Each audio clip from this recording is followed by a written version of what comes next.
Now, the president of Uganda, Yoweri Museveni, has described some members of the political opposition as terrorists and traitors after he won a 7th term as the country's leader.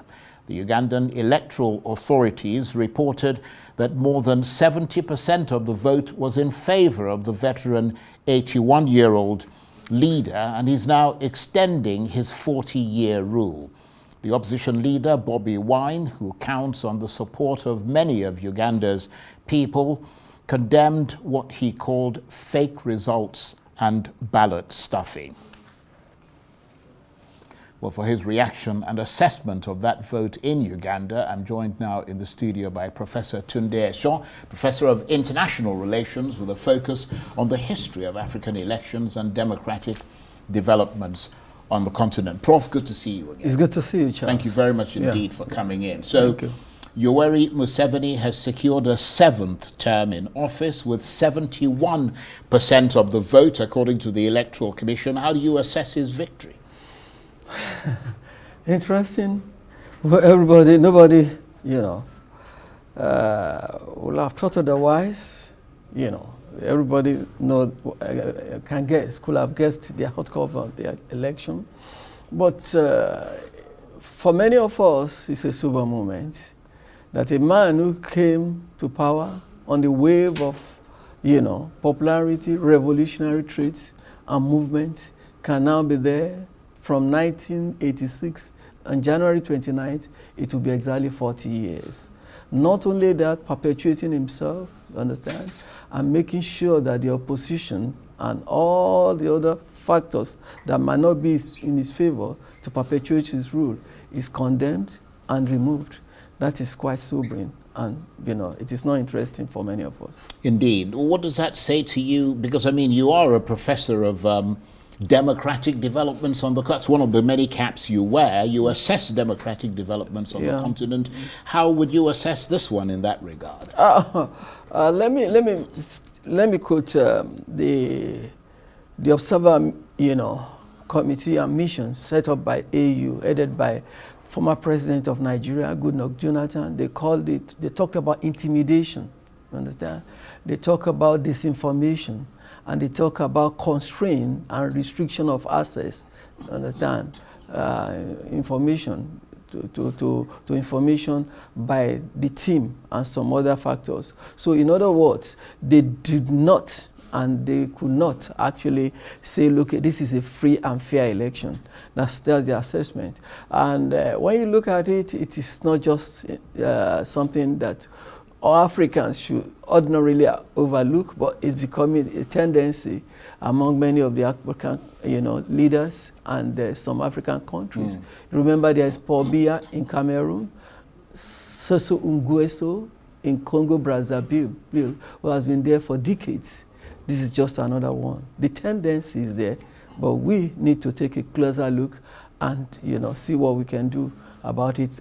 If only by pointing out some of these things and making sure we can't do much about it by just talking about it, encouraging the tendency towards a fairer and more democratic, understand?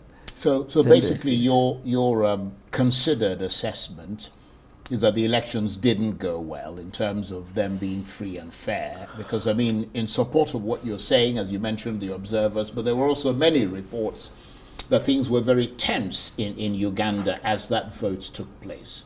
Let's look at what is the position of Ugandans. It's difficult to actually say that now, because you remember a few days to the election, there was a total blackout. Internet was there was no access to internet by most, if not all, Ugandans. It is only about a day or 2 days ago that it was restored. So in other words, it's very difficult, you understand, to say the election is free and fair. Indeed. It is very, very difficult. And indeed, coming from, and I suppose the one measure of the reaction of the Ugandans is Bobi Wine, who's the opposition leader. He has rejected the results as fake and urged his supporters to protest peacefully. But so far, there haven't been any large or widespread protests, and maybe because of the internet that you said was shut down, there was no way of communicating. So communication, would you say that it's all over, but the shouting in Uganda, basically? The man is back in office. It is not all over, because when you look at Uganda, it's not, it's a peculiar situation. 75% of Ugandans are under the age of 40, you understand? One of the youngest population in the world. In fact, some statistics say the median age is 18 years. In other words, what we are talking about when we are talking about information dissemination is very critical and important. So when you talk about the internet blackout, that must have affected a lot of things. And we might not actually say, we might not be able to predict or say exactly what might happen next. Although there are some protests in this neighborhood where Bobby Wine lives, and by some of the supporters. Let's still wait and see what happens next. You know. But is it fair to say that beneath Museveni's victory lies what one reporter called a restless youth generation that refuses to fade into the background and is wondering when leadership in Uganda will begin to reflect the country they actually live in? As you said, the median age is 18. 18. Yes. Whichever we were looking at it, you cannot suppress people's position, opinion, and tendencies permanently. It's definitely issues will come up. There will be rearing of voices, and to a large extent, their voice will be heard. What I know about Uganda has had a turbulent past, you know. Gained independence in 1962, October 9th, to be precise, and they've gone through democratic process, dictatorship, and another set of democratic process and all that. And now, I don't know what to call it, but authoritarian tendencies and total, you know, clamp down on some of the dissent and the alternate voices. But I mean, some would say that in spite of the things that you mentioned just now, that history, or indeed because of it, overall, President Museveni's victory promises continuity, though disputed. Sobering, like I said, continuity after 40 years. Museveni got there in 1986. And like we said, 75% of Ugandans were not born, were born after 1986. Minimum of 75% of the population, in other words. They have never known any other ruler, any other president, apart from Museveni. So what it means basically is that difficult to predict the future, but definitely the future is bright, particularly when you discover that, I mean, there's nothing you can do. An 18-year-old naturally will outlive an 81-year-old man. You get what I'm saying? So it's a matter of time. It's a matter of time.